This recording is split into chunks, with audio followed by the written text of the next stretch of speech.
When I found out my sister was pregnant, I was happy for her. 8 months later, when she named the thing Mary, I was ready to kill her. Mary was the name of my late wife. She went missing 7 years ago. Emma, my sister, said she did it to honor her. Like that somehow changed things. I hid my malice in the beginning, but my family could tell I wanted nothing to do with Emma or the child. The baby was born with a full head of hair. That soft silky brown hair I knew so well. Its eyes were a brilliant hazel. It never cried, not even when it was born. It had the cutest little giggle, or so I heard. I didn't visit. Emma felt blessed to have such a beautiful, well-mannered child. But I only felt dread. It was the spitting image of my wife. It haunted me. Don't get me wrong, I loved my wife. Mary was the closest thing to an angel on earth. She was warm, funny, and drop-dead gorgeous. Her voice was melodic and her laughter was contagious. When she hugged you, it felt like you were sinking into the softest mattress with the warmest blankets. Her kisses were tender and would ignite a kind of excitement in you. Like you were getting your first crush all over again. She could ease your pain just by looking at you. Everyone loved her, and when she chose me, I felt like the luckiest man in the world. I never deserved her. Its first word was hammer. That was its favorite toy. Emma had bought the thing a little toolbox so it could pretend to work with its father. Of everything, it chose the hammer. It would play in the garage for hours, running around and hitting things while yelling bang. My family thought it was adorable. They pressed me to visit, hoping that if I spent some time with the thing, I'd warm up to it. Emma spearheaded these efforts, as she had become quite distraught at the thought that her child would never get to know its uncle. Finally, I caved. I had never seen the baby in person, so I decided that might be the cure to my disdain for it. I agreed to spend the weekend over at her house.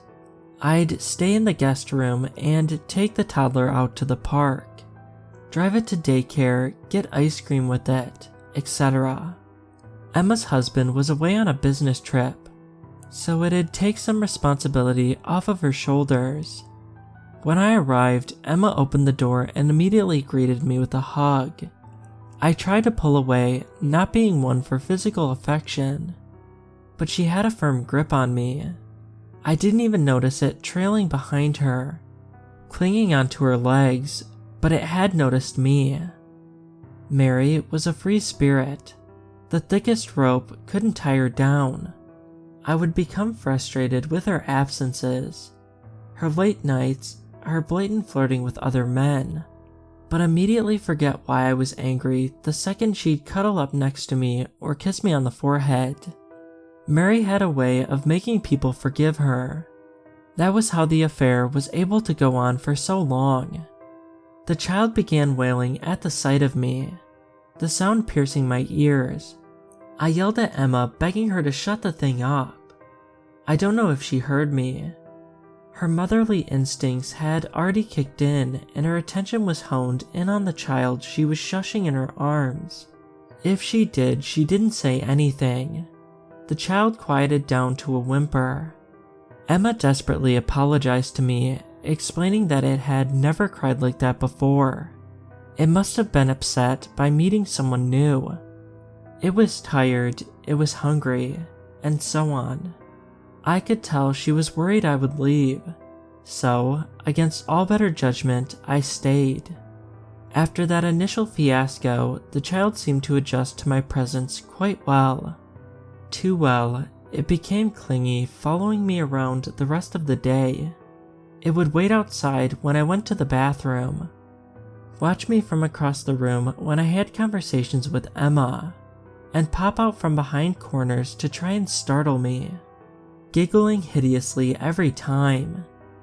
Every time I'd get close to my breaking point, Emma would find some excuse for me to stay.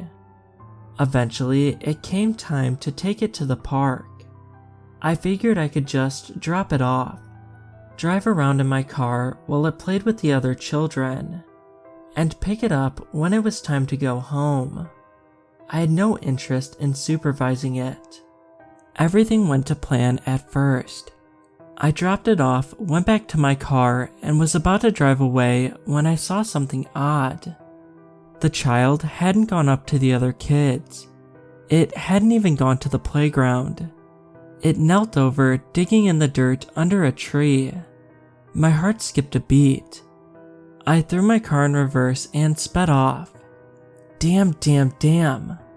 My hands were shaking, my head was spinning, and I could barely tell what was going on around me. By some miracle, I was able to pull over on the side of the road, get out of my car, and vomit. Somehow, that thing knew. I was aware that Mary had been cheating on me for a long time, but I never said anything. I wanted to, sure, but every time I was about to protest, she'd throw herself on me and tell me how special I was to her, how she loved me more than anything in the world. So what if she was messing around with some other guy? That was just a fling, some physical desire any stranger could satisfy. Her love was reserved for me, and that was all that mattered. Emma called me 2 hours later. She was worried. She wanted to know where we were, if everything was okay. I had calmed down by this point and was able to find happiness. I said that I was having so much fun playing with the kid that I completely lost track of time. I assured her we'd be home soon. The call ended and my heart sank. I knew I had to go back to the park. I was sweating the entire drive back. If something happened to that child, I'd be in trouble. When I pulled up to the park, I noticed it immediately. The child was still under the tree, just standing there, staring at me. It was holding a hammer in its hand, an old, rusty hammer. It looked me straight in the eyes as I cautiously approached it. Without a word, I snatched the hammer from its grasp and scooped the thing up. I raced back to the car, hurriedly strapped the kid into the back seat, and shoved the hammer into my bag. Even after all those years, the handle still had the same grooves from where my hand had worn it down. Mary came home at 2 a.m. That in itself wasn't unusual, but her attitude was. I inquired about her night, but rather than apologizing and showering me in love as per usual, Mary ignored me. That ticked me off. I started shouting at her. She didn't react. I called her names. She put headphones in. I went to grab her arm. She pulled away. I shoved her. She ran into the bathroom and locked the door. I slept on the couch that night. When I woke up, she was gone. I didn't even hear her leave. I went to use the bathroom when a glint of light in the trash can caught my eye. It was her wedding ring. Emma came racing out when I pulled into the garage. Her face was beaming. Not wanting to give myself up, I played along. I unbuckled the kid and helped it out of the car. We ate dinner together and watched TV. Every minute was painful, but if it meant Emma wouldn't be suspicious, it was worth it. I tucked the child into bed that night. I went to give it a kiss on the forehead when it smiled at me. Not just any smile, Mary's smile. I ran out of the room and holed up in the guest bedroom until I calmed down. I got ready for bed and tried to relax. I couldn't sleep. My thoughts were racing and my mind was scattered.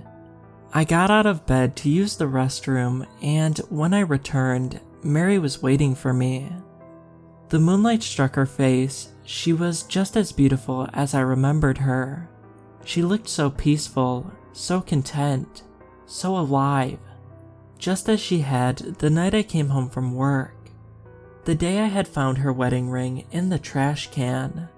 My hand tightened around the handle of the hammer. I didn't want to do it again, but I didn't have any choice. After I finished, I drove back to my house. Our house. I walked around the back of the garage and dug. It shouldn't have taken long. The grave was supposed to be shallow. I dug until the sun began to peek out over the horizon. I still hadn't found Mary. She wasn't there. I decided to go back. Emma's house was dark. I made my way to the guest room. The bed was neatly made, untouched. I went to check the child's bedroom next. I opened the door and found myself in an office. No toys, no crib, no Mary. Emma insists she never had a child.